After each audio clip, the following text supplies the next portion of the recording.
Sa video ito, ituturo ko sa inyo kung paano gumawa ng ganitong AI na picture.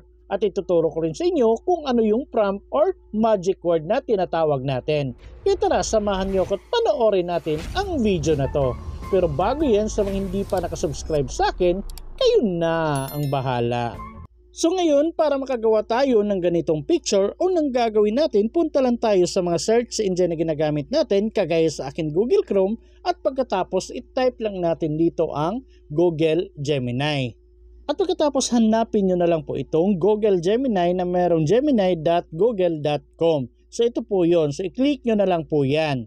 At pagkatapos meron kayong makikitang ganito. So, meron nakalagay dito na Hello Ernie. So, yun po yung pangalan ng Google account na ginamit ko. So, dito, unang gagawin natin para walang sagabal, so i-click lang natin itong X na nandito sa New. So, dito i-click nyo po para mawala po yan. At kung nawala na, dito naman tayo sa baba, i-click nyo po itong X katabi ng Welcome to Gemini para mawala din po yan. So, ngayon, ito na lang po yung natira. So, wala nang sagabal sa screen. So ngayon dito na tayo sa baba sa pag-a-upload ng picture. So dito, kailangan nyo mag-upload ng picture ninyo. So i-click nyo na lang po itong plus sign. So balik ito pong my square. At pagkatapos dito, kailangan nyo pumili kung gusto ninyong live yung pagka-take ng picture ninyo, pwede nyo i-click itong camera at picturean nyo yung sarili ninyo or kung sino man yung gusto ninyong gawing model. Pero kung meron na kayong picture, pwedeng itong upload files yung piliin ninyo. Pero kung nandun naman sa Google Drive ninyo, pwedeng itong add from drive yung gagamitin ninyo. Pero sa atin, meron na tayong picture at nasa gallery natin, kaya itong upload files yung i-click natin. So dito kayo nang bahalang pumili kung camera ba, camcorder, recorder, or photos and videos. So sa atin, photos and videos yung gagamitin natin. Kaya ito yung pinlik ko. At pagkatapos nun, piliin nyo na lang po kung ano yung picture na gusto ninyong i-upload or ipa-edit. So yun na nga, nakapili na tayo ng picture at makikita nyo na po yan dito. So minsan guys, maglo-loading pa yan kasi medyo matagal yung system nila ngayon. Tapos kung ganito na, makikita nyo na yung picture ng buo dito. So okay na po yan at na-upload nyo na po. So ngayon, punta na tayo sa paglalagay ng magic word. So bale, meron akong ilalagay na prompt sa comment section or sa description box ng video na ito. So bali, sa nakaraang video ko, marami pong nagtatanong kung paano daw i-copy yung magic word na nandun sa description box. Kasi yung nasa comment section, hindi po nila makopy. Kaya doon sa description box, pwede nyo pong i-copy yan. So ituturo ko sa inyo kung paano i-copy kasi ilalagay ko yung magic word or tinatawag na prompt doon. So for example, nanonood kayo ng video na to. So dito, pwede nyo pong i-click itong my square. So para po makapunta sa description box, i-click nyo na lang po itong more. So ito pong my square.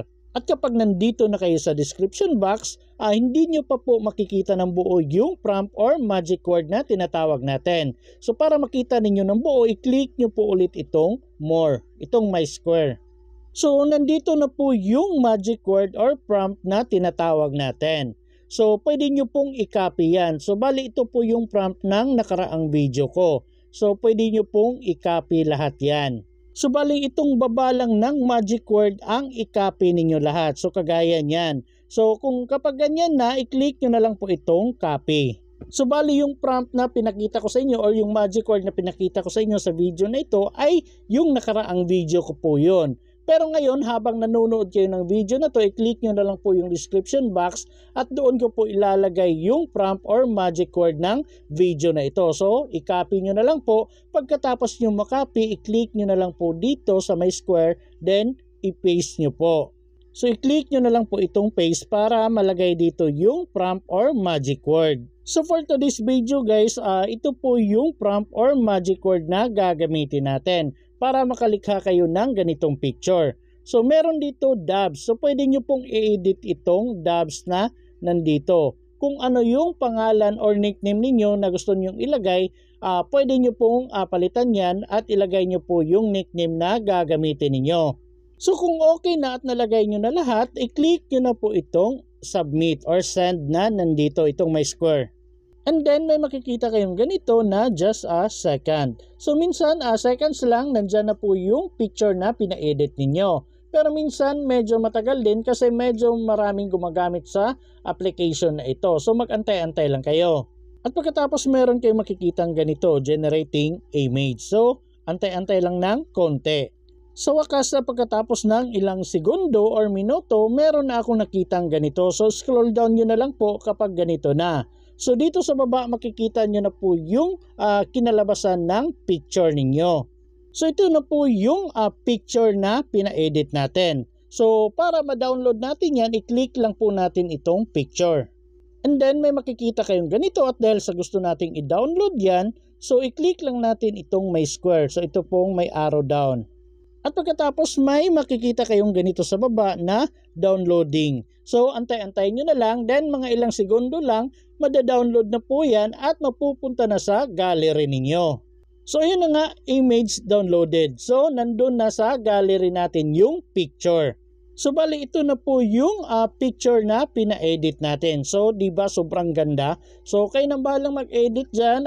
Kung gusto nyo palitan yung mga magic word na nilagay natin, nasa sa inyo na po yan. So sana nakatulong sa inyo ang video na to at sana magamit nyo rin to. And please don't forget to like, share, and subscribe to my YouTube channel.